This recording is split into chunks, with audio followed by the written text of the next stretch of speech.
Muy buenas.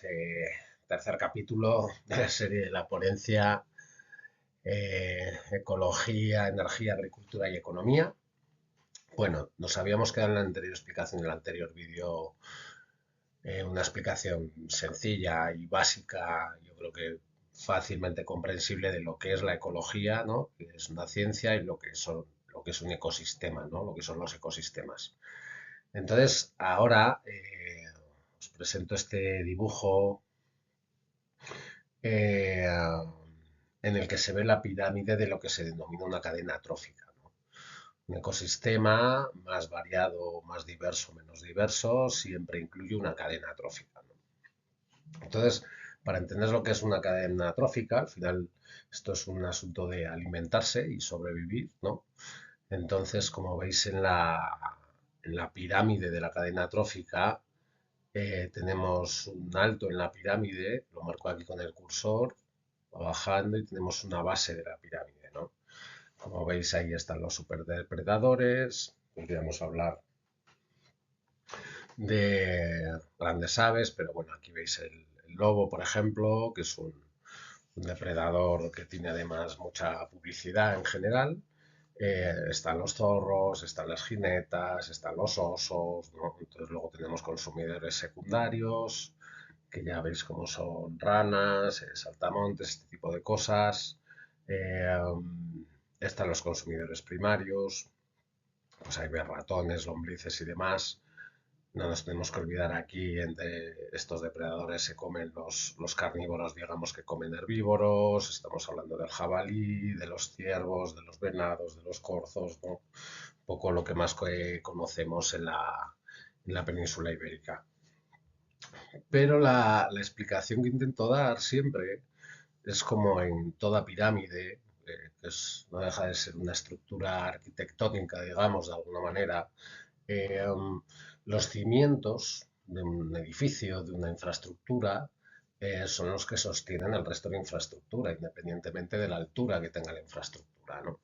Entonces estamos hablando de que la base de la pirámide, como veis aquí, los productores, porque el resto, como veis, son consumidores, consumidores primarios, consumidores secundarios, consumidores terciarios, ya los superdepredadores. La parte básica, la base de la pirámide, los productores, como veis, son todos vegetales. Entonces, aquí lo que tenemos que plantear muy seriamente, por eso se incide tanto desde la ecología, desde la biología, desde la agroecología misma, en la protección de los ecosistemas y en el freno a las deforestaciones, ¿no? Y sustituir bosques autóctonos, digamos, por producciones madereras en formato de monocultivo, que es algo que se repite en la agricultura también, ¿no? Monocultivos y falta de biodiversidad.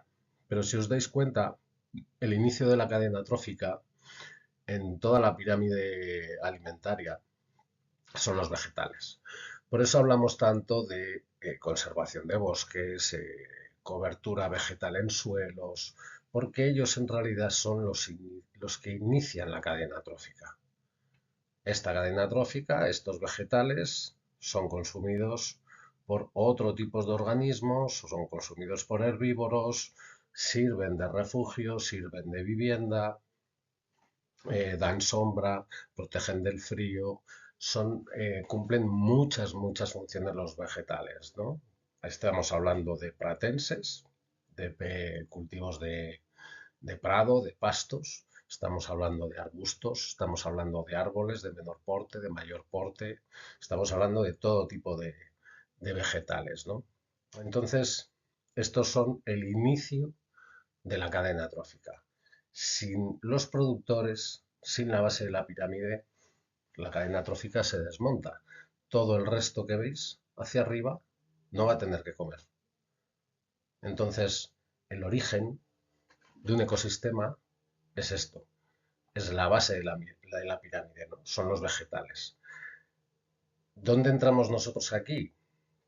Pues habría que poner encima de los superdepredadores otro trocito de la pirámide, el piso más alto, en el que estamos nosotros, que somos los que nos comemos y depredamos a todo lo demás, ¿no? Entonces, a lo que quiero incidir es en la base de la pirámide, que son los productores, que son los vegetales. Y esto es lo que se ve por encima del suelo, porque como veis aquí, es un árbol, arbusto, aquí una especie de cactus, ¿no? Pero aquí en medio veis unas raíces. Esta es la parte aérea y esto es lo que está debajo del suelo que no se ve, que son las raíces. Y aquí hay otra especie de cadena trófica que pasamos a ver ahora, que está reflejada en este dibujo, ¿no?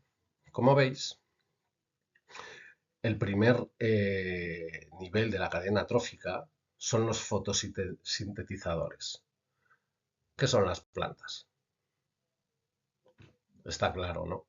Aquí entra el tema de la fotosíntesis. El sol mete energía a las plantas reciben esa energía del sol y lo que hacen es, lo veremos más adelante en otro vídeo, meter energía a las raíces debajo del suelo. Entonces nosotros siempre pensamos en esta parte aérea y en lo que podemos ver.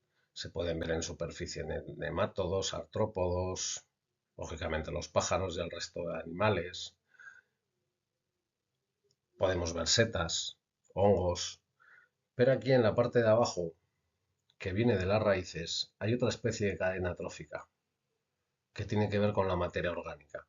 Esta energía del sol, por la fotosíntesis, mete energía a las raíces y esa energía se suda por las raíces en formatos de carbohidratos, ¿no?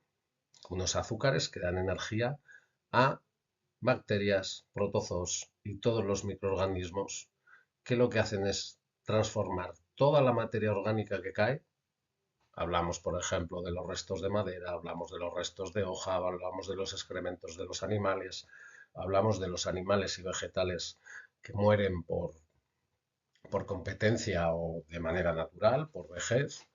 Entonces se incrustan en el suelo y esta materia orgánica son los microorganismos los que se encargan de degradarla y aportan fertilidad al suelo, ¿no?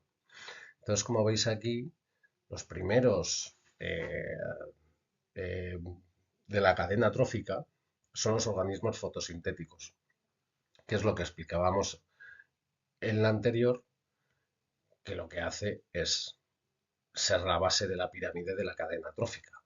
Entonces, sin eso no hay posibilidades. Cuando hablamos de ecosistemas y hablamos de protección de ecosistemas y hablamos de bosque autóctono y hablamos de poner, no sé si freno o límite a las producciones madereras en monocultivo, a las producciones frutícolas en monocultivo, a las producciones agrarias en monocultivo, lo que estamos haciendo es proteger ecosistemas para que nos permita tener toda esta biodiversidad que no es un asunto solo de ecología, como ciencia, digamos, no es algo segregado o apartado, sino que es lo que necesitamos nosotros para poder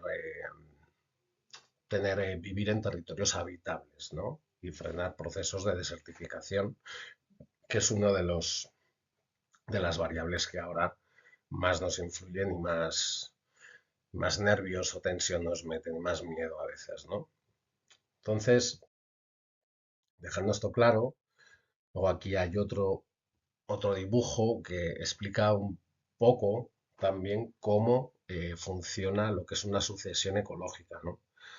Cuando nosotros hablamos de la creación de suelo, el suelo parte de la geología, de las rocas. Entonces, dependiendo de la geología y luego la edafología, conociendo el tipo de rocas que hay debajo del suelo, más o menos puedes hacer una aproximación al tipo de cultivos que se van a dar de manera sencilla o se van a poder adaptar más fácilmente a ese tipo de suelo, ¿no? Si os dais cuenta en algún momento, aquí no se ve muy bien, pone aquí la palabra líquens, líquenes, cuando vas a una roca, a una piedra, hay musgo. Entonces, esa sucesión, primero se origina el suelo con las rocas, con los minerales, esos minerales permiten que el musgo y líquen colonicen esas rocas y prosperen, y luego se van dando primero los líquenes, luego los musgos, y luego eso durante milenios, porque hablamos de milenios, son procesos larguísimos de tiempo, que algunas es muy habitual que se escape un poco a nuestra comprensión, ¿no? Eso da lugar a plantas, semillas, herbáceas, arbustos y luego pues los bosques jóvenes o los pequeños retoños de árboles más pequeños y más grandes, ¿no? Hasta que llegamos de los bosques jóvenes a los bosques maduros y a la etapa, el momento del clímax, ¿no? Que se le llama así, después de los bosques maduros. Cuando nosotros tenemos todo eso y tenemos una variedad, ¿no? Árboles pratenses, árboles más jóvenes, árboles más maduros, para que pueda haber un reciclaje también en el tiempo, ¿no? Según van muriendo unos, se van sustituyendo por otros más jóvenes. Todo esto que tenemos aquí, es lo que nos permite eh, que haya un montón de animales, como veíamos antes, microorganismos, lombrices, artrópodos, pero también todo lo que hay debajo del suelo, las raíces, eh, lombrices, luego a partir de ahí ratones, pájaros, ahí tienes zorros, ya nos vamos a lobos, a jabalís, a ciervos, todos los tipos de herbívoros y los grandes superdepredadores. Y nosotros necesitamos de todos ellos para poder mantener una estabilidad climática en el planeta de, y de respetar los ciclos del agua, los ciclos del nitrógeno, los ciclos del fósforo, que veremos más adelante en otro vídeo, que son tan importantes para que el planeta sea un lugar habitable, ¿no? Entonces, un poco la explicación es esa, explicar un poco qué es una cadena trófica, ¿no? Que es la que esas dinámicas de las cadenas tróficas hacen que se vayan, entre comillas, regulando los ecosistemas, ¿no? Siempre hay equilibrios y desequilibrios en las dinámicas de los ecosistemas de manera natural, eh, cuando nosotros no metemos mano. Y bueno, siempre hay desequilibrios, pero luego bueno, todo tiende a equilibrarse o a caminar hacia un lugar que antes no se tenía, ¿no? Los ecosistemas van cambiando con los años, con los siglos o los milenios, quiero decir, incluso aunque los humanos no metamos mano. Entonces son procesos de cambio que se dan porque igual hay una superpoblación de una especie y consigue que otras desaparezcan y luego permiten a otras aparecer, que es lo que está pasando ahora con el cambio climático, sobre todo con el tema de nuevos patógenos, patógenos que ya desaparecen, especies que desaparecen por exceso de temperatura, por falta de agua, por una serie de factores diversos, ¿no?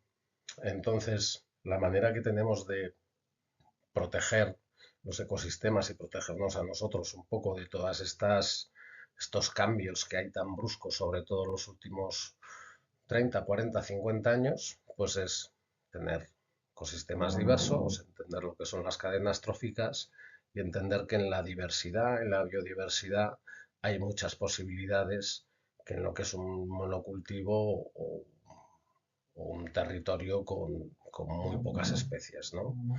Y aquí fundamentalmente hablaremos del agua en el siguiente capítulo, que es lo que nos permite también tener todo esto, ¿vale?